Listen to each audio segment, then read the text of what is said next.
Good morning. How are you? So, going to do the review of my Week 6 Premier League predictions and also do the review of the games. It was not a good week for my predictions. I only hit one of them. So, let's go. So first was Brentford 3, Manchester United 1. I don't know why. I checked my review and I had probably a good feel on what each team would be able to do.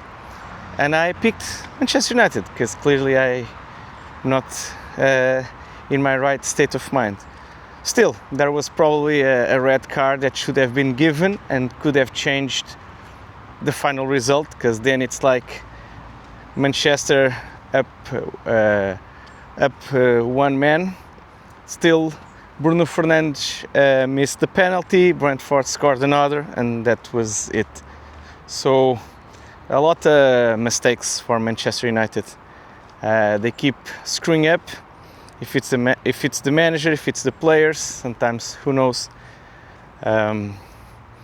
Some players he choose, I probably am not alone in being, how you say, not understanding those decisions. Like Maguire. Is Maguire probably not the best person you want playing in a high line. So, but still the mistake was a very big mistake for such an experienced player. But yeah, not the only one. Like Bruno Fernandes hit probably the worst penalty I've seen him kick. So yeah, I don't know. I think everyone is like just waiting for Amorim to get fired. So we'll have to see. So then Leeds 2, Bournemouth 2. It was actually a good game to watch. Leeds this season have been, probably overperforming their expected goals. They normally create very low, low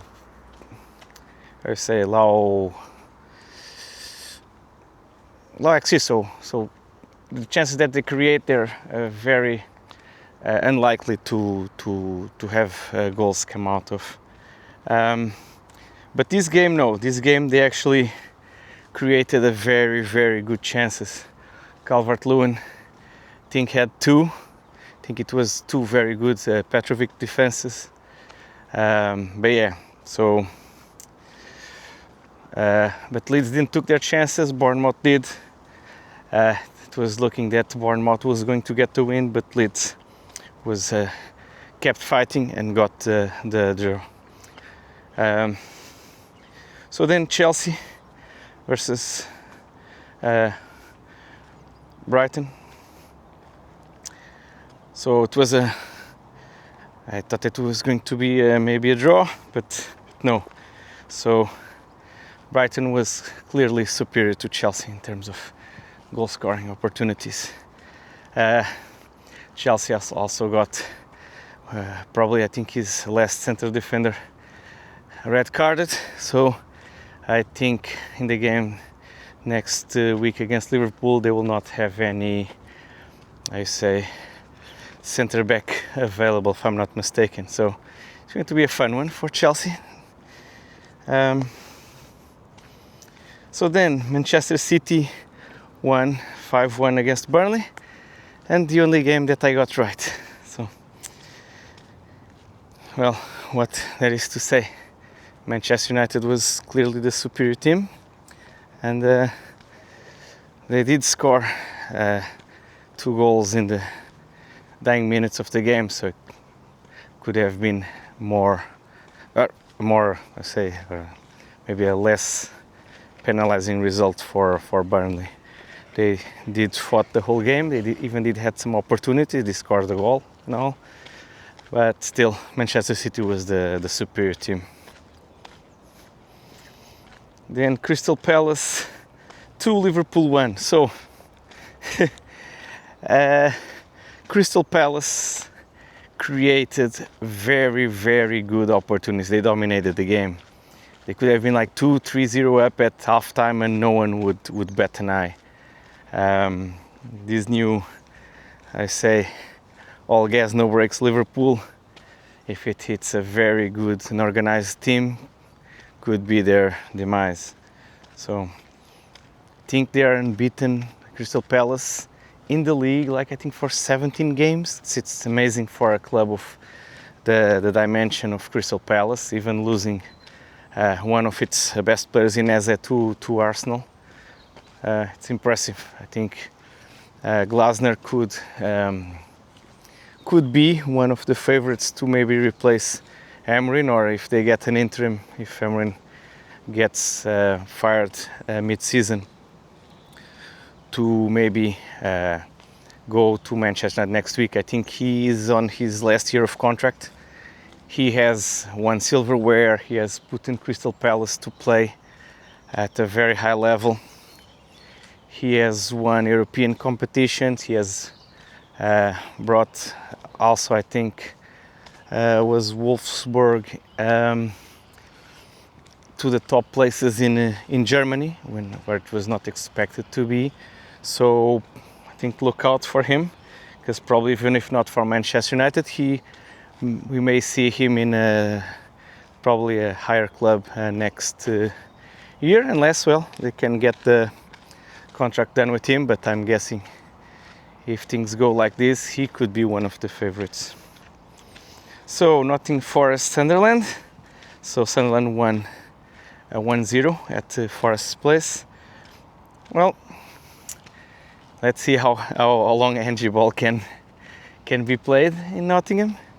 Because,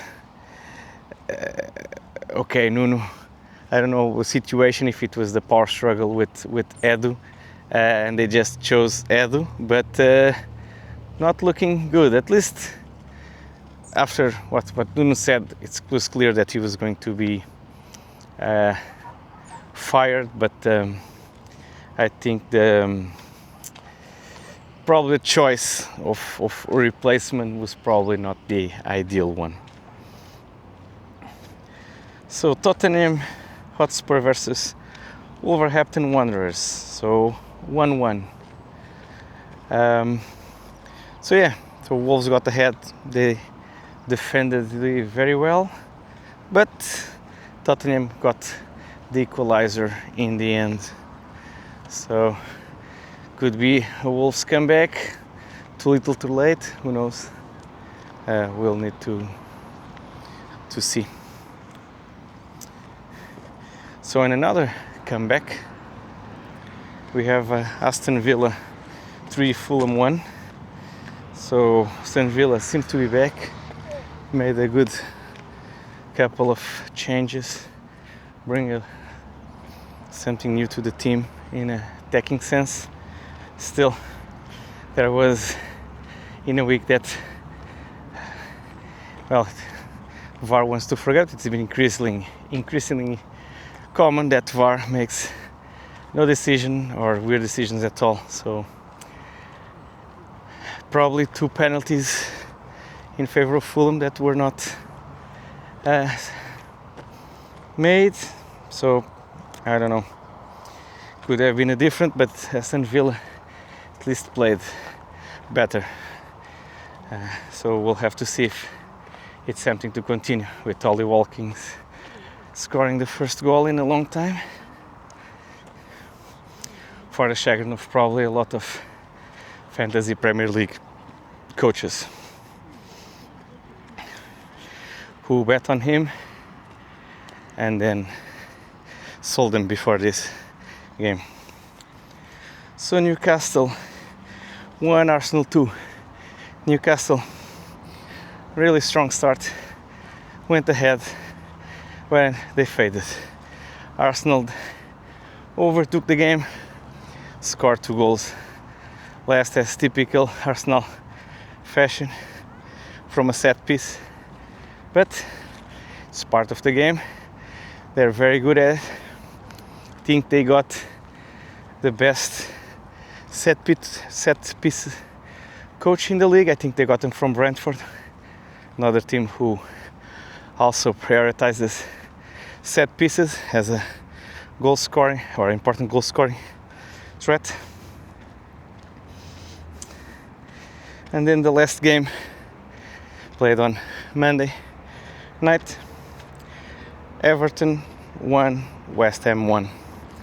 So Everton started better, got the goal, and then I don't know if it's the Nuno effect or not, they got West Ham got the tie.